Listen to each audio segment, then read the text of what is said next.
Hey guys, welcome back to Project Bodybuilding. This weekend saw the return of the Arnold Classic to South America. The Arnold Brazil was quite a competitive show, and this was a fitting in to the Arnold Classics for the 2024 season. This year, of course, we had the Arnold Classic, aka the Arnold Ohio, the Arnold UK, and of course the Arnold South America, or Brazil. But it is technically the Arnold South America. But anyway, we definitely had a great batch of competitive Arnolds this season. And now it's time for me to end my coverage of these shows by doing a recap for this one. In these recaps, I give you the lowdown on every men's division that I cover, and oddly enough, for this show, there were just two, Open and Classic. There was no 212, nor men's physique. So I'll just be rolling with Open and Classic, but those were definitely some exciting divisions nonetheless. Let's not wait any longer, let's go ahead and jump into my 2024 Arnold Classic South America recap. If you guys like these types of videos, be sure to hit the like button and definitely subscribe if you want to see more. I do these recaps after every single major pro show, so if you guys like staying up to date on competitive bodybuilding, subscribe for more recaps and coverage.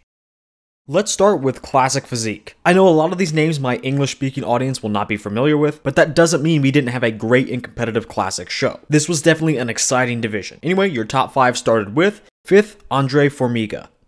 And 4th was Lucas Moraes. Now this is where the show definitely started to get interesting. We had a very competitive top 4 callout, and Lucas did end up in that 4th place spot. I'm not going to go super into detail here. I may do a full analysis of this top 4 callout. Comment if you want to see that, by the way. But what I will say is that Lucas, to me at least, just looked like a better version of Fabio Junio. Lucas did have the much better legs though. Much better. So that was a bit interesting, but to say the least, I think Lucas probably should have placed a little bit higher. It was a competitive show, so keep that in mind. And the live stream was definitely kind of dark, and that of course obscures our perceptions. And by the way, I do think this guy just turned pro not too long ago, so this still was a great showing. He was right there battling for the top spot with 2 of last year's Classic Olympians.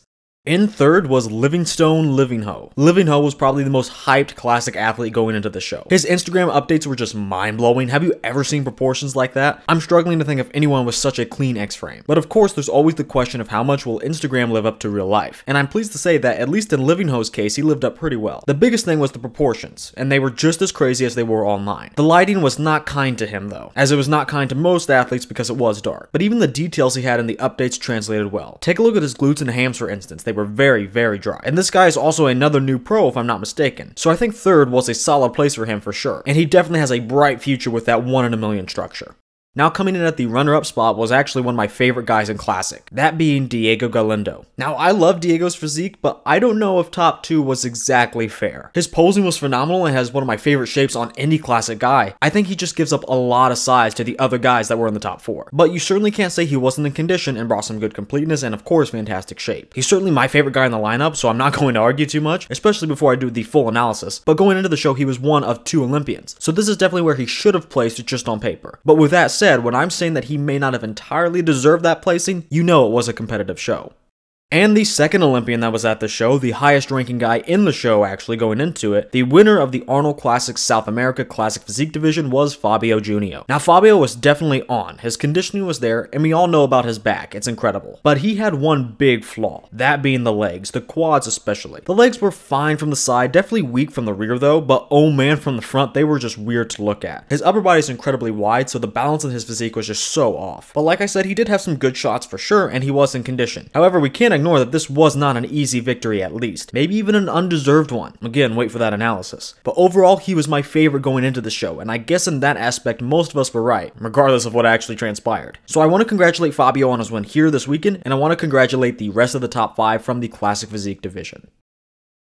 Now we are going to the next and the last division in today's video. This was of course the main event, the men's open bodybuilding division. Let's go over the top 5.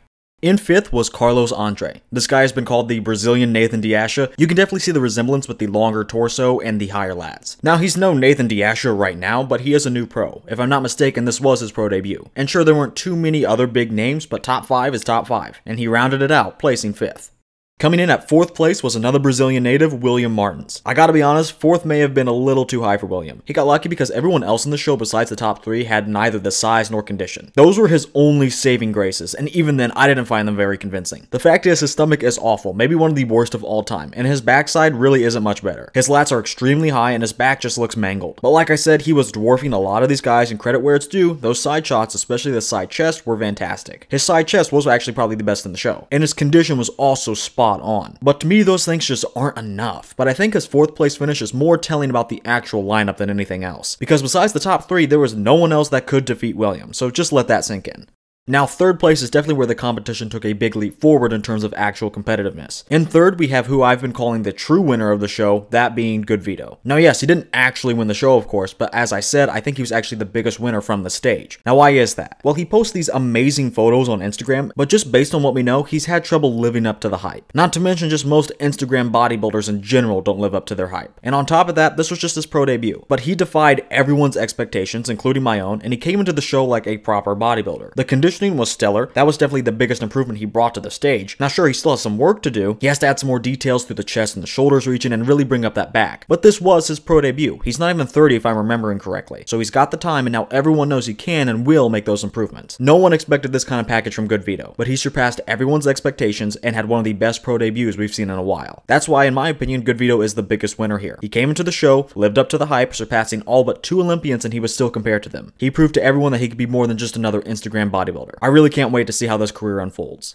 Taking the runner-up spot, a controversial second, was Tonio Burton. Tonio really did the best he could do physique-wise, which is leading a lot of people to believe that he should have won this. Tonio peaked well, as always. He was shredded, very full, and is already very complete. So I do think this is probably one of the best Tonios we could have seen, but that just wasn't enough. Still, this was obviously a very good package from Tonio, and actually I think he was a little improved. And we will see him more this season too because he is not yet qualified for the 2024 Olympia. As far as I know, he still plans on doing the New York Pro, but let's be honest, if he can't win this show, he's not beating Nick Walker there. Maybe we'll see him jump into the Detroit Pro. It's literally just next week, and the lineup is looking a little bare, so I think he could probably win that one. But overall, I think this was a good version of Tonio. He quite literally did the best he could do, but it was only enough for second place.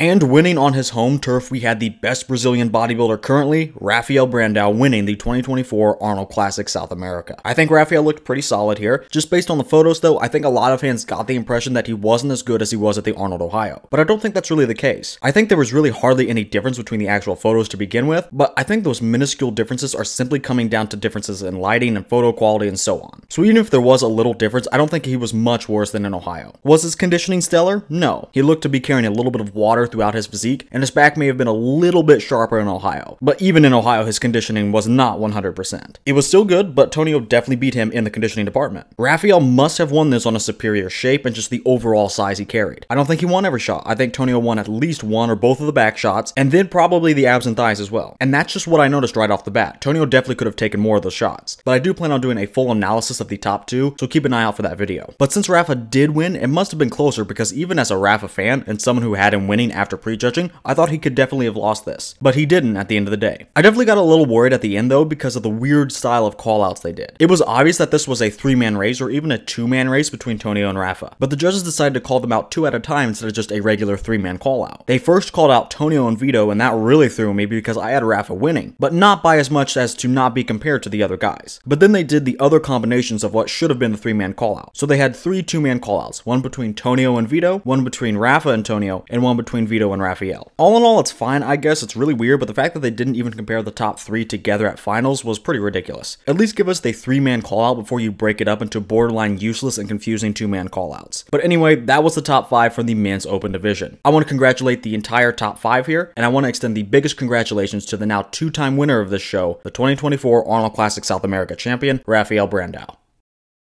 Well, that's going to do it for today's video. What did you guys think of this show? Sure, there were less names here, but those top 3s or top 4s in the respective divisions were actually quite contentious. Leave me your thoughts on the Arnold Brazil down in the comments. And if you guys like these recap videos, be sure to hit the like button and subscribe for more. I do these recaps after every single major pro show, and I do plenty of other coverage for all those shows as well. So if you like staying up to date on what's happening in the world of bodybuilding, subscribe to my channel. By the way, if you guys are looking for any high quality supplements, the ones I use personally in fact, be sure to head over to Arms Race Nutrition. Then at checkout, use my code PROJECT10 for 10% off your entire order. That's code PROJECT10 at armsracenutrition.com. Finally, with all of that said, I want to thank you guys for watching, and I will see you all in the next video.